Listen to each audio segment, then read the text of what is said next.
Your site header is where your navigation and title or logo display. The header looks the same throughout your site and plays a big role in how visitors navigate and interact with your content. You can customize your site's header to give it a more distinctive look that complements your site. To get started, edit a page on your site.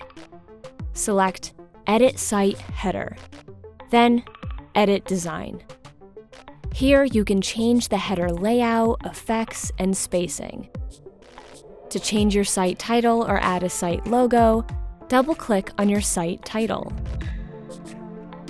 To change your elements, select Add Elements. Elements that could be added to your header include a call to action button, social media icons, your store's cart, customer accounts login, or a language option.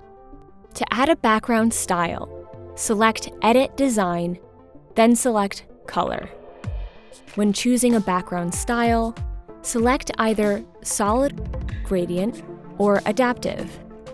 If you use a solid header style, you'll be able to customize your header's theme depending on the style that you choose.